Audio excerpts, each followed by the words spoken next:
It's so funny. Early Shabbat Shalom, everyone. We Shabbat want shalom. you want to give a second or two or three or four for you all to come on in and make your way so that we could share a little time before the sun sets this Shabbat. Let's see. I always like to wait a second. I've learned through doing some of my yoga videos that it's like 60 seconds until we all kind of until it gels or something to that. Oh, it's like talking to your kids. Hi, Mindy. Okay, so I know that once Mindy's on, we're ready to go, right? We've got our person that's like, okay, I'm ready to go. So today we wanted to talk about that Jewish penicillin. As Wait. I just got my flu shot. What are you talking about? I don't like to even hear the word penicillin. I know, that's what they used to call it and still do, Jewish penicillin, our chicken soup. And our pot, we have to back up a little bit, is right here on the stove. Is that Carol? Hi, Carol. And this is, I had two grandmothers, and this is one of my grandmother's chicken soup pot. And, there are so many. I mean, Wait, is that new? has cookware come a long way or what, right? Gorgeous, gorgeous stuff, right? But, and this is definitely not your expensive pot. It kind of doesn't weigh a lot. But it's seen an awful lot of chicken soups in its day. And I don't know, we all have these different experiences growing up, things that are important to you or not. So in my grandparents' house, and this was the other grandparents' house, right? Chicken soup was always on the stove. But it's important that there was this crack here. Yes. It did not look like this. Oh, never. It did not look like that. It blow up. It looks like this. And you have to just balance it just right. This is the technique. So it always had to look like that. I wish you could smell our kitchen. It smells divine. I'll give you a way you can figure out how it smells. It smells like my grandparents' house or my other grandparents' house, or basically everyone of that age group, right? They just would had they always had chicken soup on the stove. Mm-hmm. And I should have said, Rachel, will you tune in this afternoon? I think she usually checks us out later. Mm-hmm. But one of my best friends in the world in San Antonio, Rachel Gerwitz, Hi, Rob. pandemic was starting, and it was like, go get to the grocery store, and you. I don't know. I mean, I feel like we were very undone, and we all didn't know what was really on the way, what was coming, but you just knew you had to get some things together. And I was talking to the Gerwitzes in San Antonio, and Rachel's like, "Well, we're getting our soup on," and I said to Barry, "We've got to get our soup on. We've got to get our soup on." Whoa! And then if you get your chicken soup on, okay. Yeah. Everything else you can deal with, but we called the people, the delivery guys dropped it off. We went out there with gloves. We came back, put it in a little washed area, everything washed off, everything off, and rubber washed gloves. ourselves off. Wow. Whoa. But chicken soup is not to be underestimated, and they've done a lot of studies that say it makes us feel better, and physically and certainly emotionally and all that. So do you want to talk a little bit about chicken soup? I've been looking forward to talking about chicken soup all day long. Well, I want to talk about chicken soup, but I had thought to myself that it gives us an opportunity, if you want to do a little bit of memory lane with me. And hi, Rob. He's always such a sweet person. He always is like, "Yay, Shabbos show." Yay, Shabbos show. His wife makes a heck of a chicken soup, by the way. My friend Cheryl, my dear friend Cheryl, right? Well, let me just ask you, is there such a thing as a recipe? Yeah, and every family kind of has their own, and people make them, and that you give me a good jumping off point. That's a good segue. Is that good? There you go. Okay. That's a good one. Well, yeah, I did a lot of cooking. I had, three kids, young mom and all that. And I got to be the editor of my sisterhood's cookbook in San Antonio. Funny enough, it's called, I know it'll be backwards for you guys, Not Just Chicken Soup. And not even that. We had this cover that you see was a needlepoint canvas, and we all stitched on it. Like, I remember doing some of the carrots and the this, and then it was photographed. And so chicken soup, whew, this, goes down deep. And everyone, of course, has the way that they think it should be. And I suspect they're all pretty similar. Most of them have chicken in it. Yeah, I mean, I'm looking over here at ours, and just a quickie, and it's different every time, isn't it? But now my chicken's like falling apart up here, the drumstick and the parsley, and some people chop stuff up, and we don't. And as a matter of fact, are there carrots in there? Yeah, we've got onions, carrots, celery, parsley, dill, not much garlic, but just a little garlic. And I'm going to let some cool for us so that we can taste the broth today. But this is fun. You know what happened is the weather started changing a little bit. Yep. Just a little bit. And all of a sudden, like yesterday, we had those high winds, and everything like that. And then started thinking about, well, it's going to get colder. And what are we going to do as it gets darker earlier and it gets a little colder? And it's about then that you remember, it's time to pull out some of those recipes. So, I wouldn't serve it in anything but my grandmother's china, which was my grandmother's, my mother's, and mine. And we hope to pass that down, but we need this to cool before we test our broth. Looks pretty hot. So for this occasion today, I pulled out some cookbooks. They take us back, and I thought I would wear my sisterhood pin. Now, I was president of my local sisterhood in San Antonio, Texas, when my pin looked like this, and it was the National Federation of Temple Sisterhoods. Wow. And I remember announcing when I was pregnant, well, they said, just go ahead and say it in the board meeting, that I was pregnant with Eli. And Eli's 8, not really. Okay, so yeah. Oh, okay. So I showed you the not just chicken soup. My grandmother happened to edit this book. They lived in Corpus Christi, Texas for a short while. This one was called Cooking Gems, and it's the Temple Beth El Sisterhood, and this one is in Corpus Christi. And did I leave my glasses up here? I just have to read you. I mean, talk about some comfort today, right? I have to read you the first page in the Temple Sisterhood of Corpus, what they said to their fans who bought their cookbook. The Sisterhood of Temple Bethel gratefully acknowledges the cooperation and the active interest so willingly offered us by the caller times. This interest and cooperation was given us in the same spirit that has marked the caller times as the most progressive and most dynamic force in all community enterprises.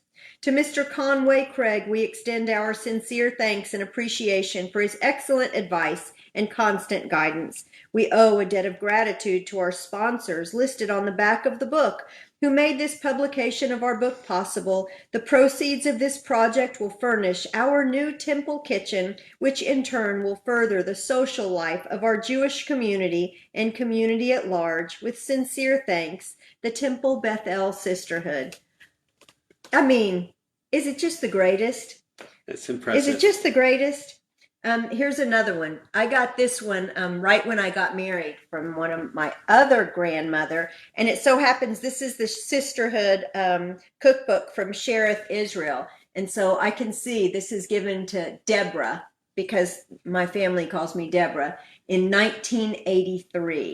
A Taste of Tradition, a kosher cookbook, Shereth, Israel Sisterhood, Dallas, Texas. So there's that one. Of course, I looked in to see if there were any things in all of these chicken soups that were particularly different. Here's another one. This one is also really special to me. This is the Emmanuel.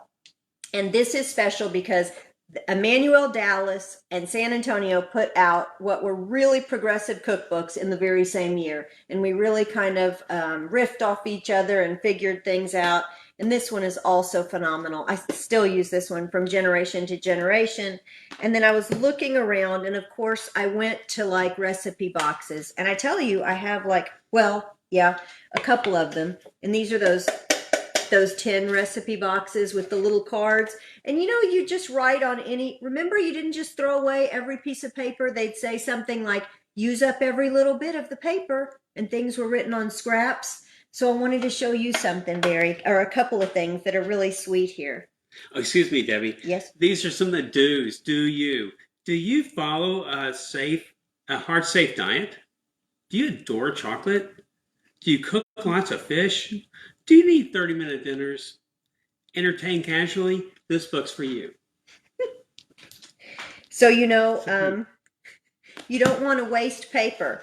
So this was one of my grandmother's, it's a calendar, Wednesday, March 7th, 1956. But after the page was done, you might as well put a recipe on it and put it in your recipe box for banana nut cake, 1956. It's a great year. I love this one. This is fantastic because you know that someone did it literally sitting down at a wedding reception. So I want to show you. First is the beautiful wedding invitation. Okay?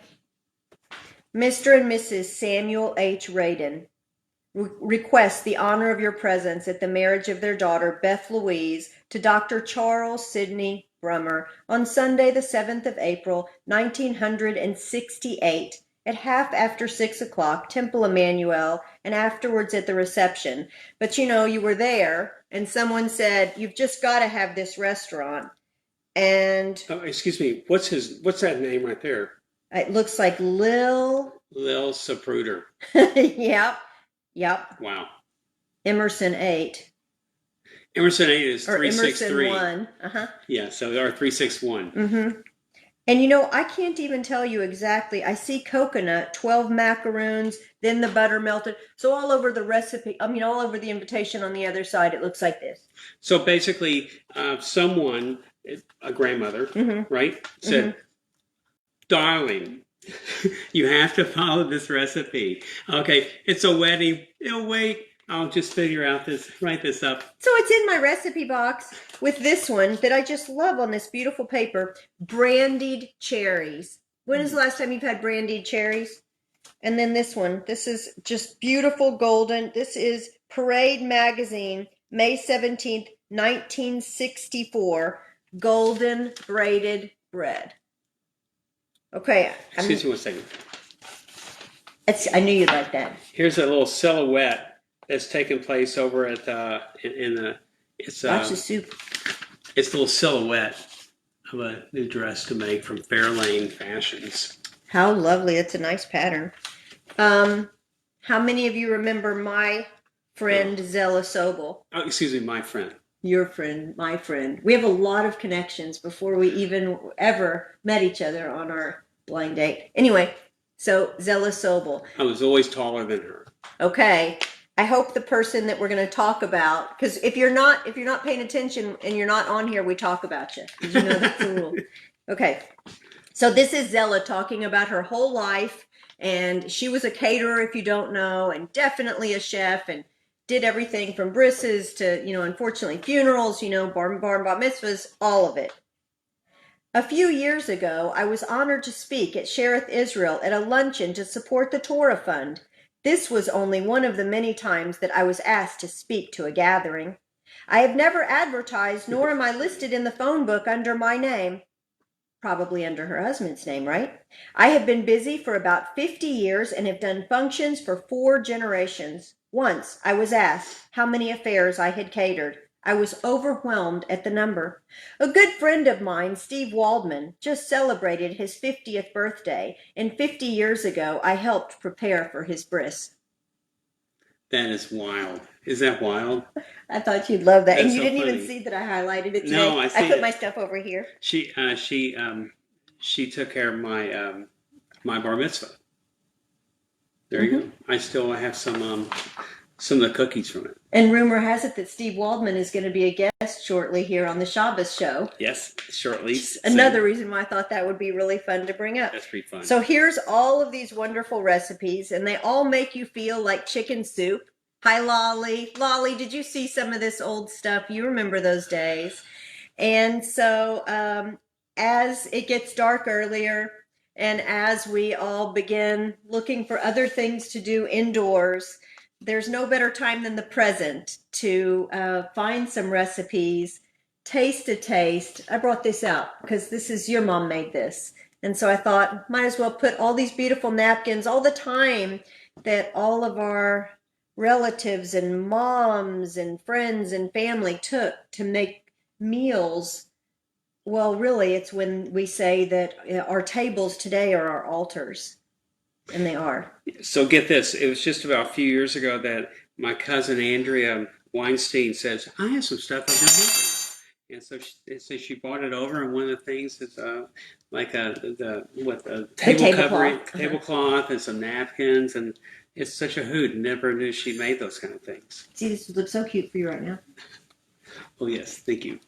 So we can taste our soup together really quick. Here we go.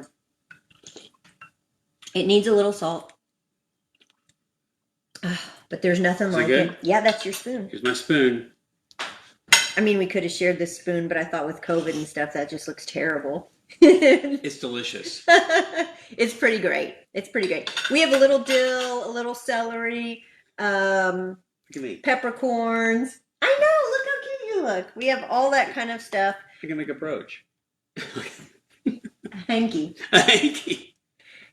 And wanted to say out loud, I wrote this down so I wouldn't forget. We are creating the rituals that our children and grandchildren will remember.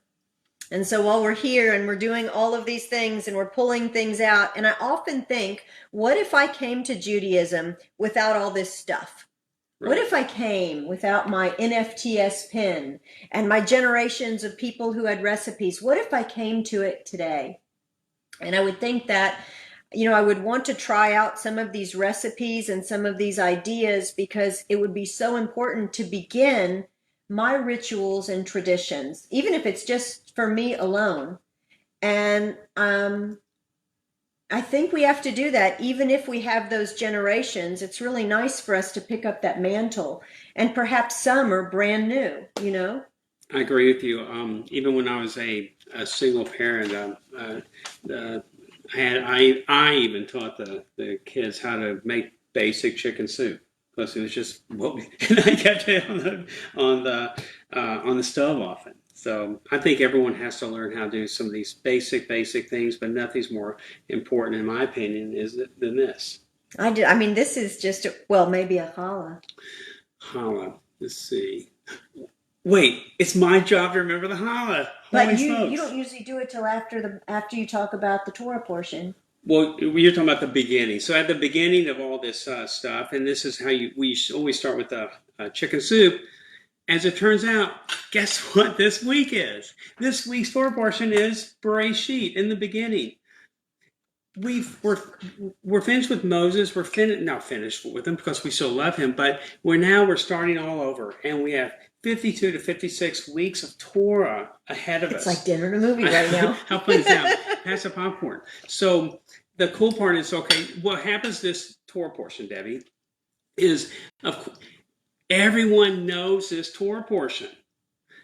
God creates. It becomes with the story of the creation, but a little thing about this making the creation. He uses the word sun, right? He makes the earth, the sun, the heavens, the stars. God makes the earth, the sun. And then on the sixth day, human beings, and then of course on the seventh day, he rests. And God rests, right? God rests. God's rest. I mean, are you kidding me? But the sun is called Shemesh. So it's funny that it's called Shemesh because Shemesh basically means the word servant. And so the prevailing view of most civilizations in millennium ago was that the sun was the God to them. But it's very clear that the sun is a servant for God. And that's kind of important. So, and as we study the creation story, then we go on, of course, to Adam and Eve. And everyone knows the story about Adam and Eve. Eve takes the fruit from the serpent, who's the shrewdest of all animals at that time, as it turns out. And then she takes a bite. She gives to Adam. He takes a bite. And then, of course, God comes back and says, where are you guys? And like as if he didn't know, and so he says, "Why are you clothed? What's going on?" And of course, it goes on. He says, "Oh my gosh, you broke the commandment." Don't you think they were like this? We're coming. We're coming. We're coming. By the way, and does anyone have a fig branch? So they're doing all this stuff, and they break a commandment. There aren't that many. There's only 3, right? Yield from the earth and all that kind of stuff. So leave this one tree alone. It's just a tree of knowledge and good and bad. But that's other than that. So, but then of course there's other questions, and it goes on forever. But I'm not that guy to think that way. So then you go on. They're banished. They have Cain and Abel. Cain comes out pretty quick, good, and everything looks very good. The world looks like things are going to work out pretty good. And then he gets mad at Cain, says, why do you have such a lousy temper? And of course, his temper leads to killing Cain. God finds Cain, says, where are you? Where is your brother? He says, I'm not my brother's keeper. I'm not my brother's keeper. Everyone knows the story. And he says, hark, the bloods of your brother cries out from the earth. Banishes Cain. God is so upset, and he says the world has become so corrupt, no place to go, and then it finishes with this little part of finding Noah being a righteous man. And so, okay, I mean, I'm not going to go to Noah, and he may or may not be a righteous man. Plus, we need something for next week. We have next week to think about. Yeah, so I don't want it to be a spoiler alert, and so it's kind of cool. So meanwhile, with this being said, Debbie, do you know there's also a Haftorah this week? Yeah.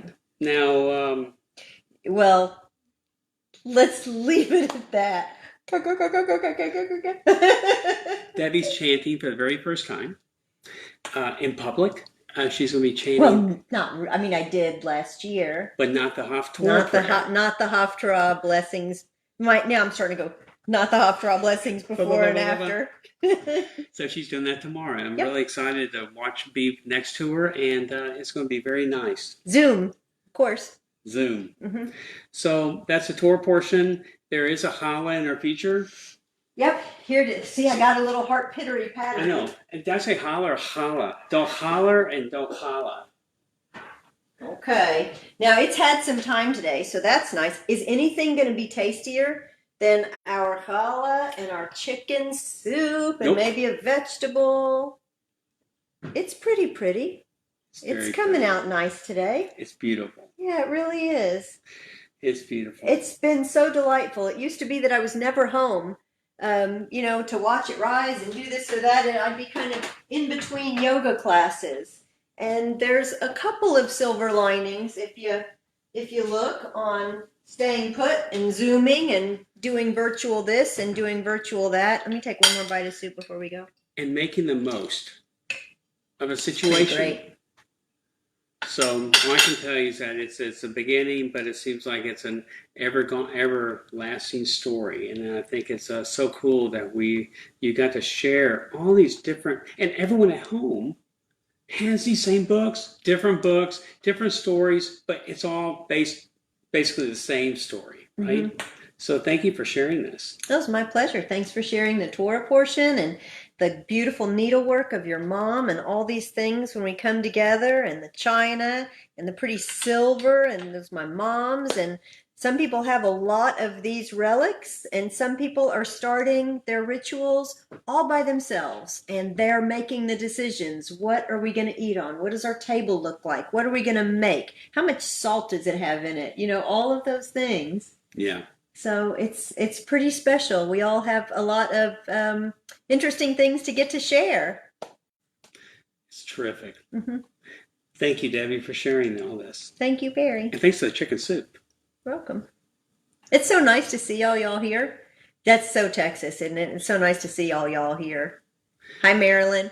Hi, Carol. Hi, Maria. All right. This is fun. I guess we don't want to go. I guess we don't want to see you go. We really don't. Hi, Phyllis. Hi, Brian. I meant to show you this. This is kind of fun. You didn't. We have a little Torah at home, and this drop it in the soup. This just shows you where we started. Look, it's in the beginning. This is what every Torah around the world is looking at this day. It's like it all starts. There's nowhere else to go. How fun is that, David? Very fun. Very fun. Hi, Janet. All right. Okay. We hate to leave you. This is our community time where we get to gather with you, and it's been so meaningful. And we hope to see you next Friday at 4 o'clock. And Shabbat Shalom, everyone. From our home to yours. Shabbat shalom. Thanks Shabbat for shalom, being Debbie. together. Shabbat Shalom, honey. Love you. Love you. Bye. Here she goes. There I go. I have to reach around. Bye, everyone. Mindy. We love you, Mindy.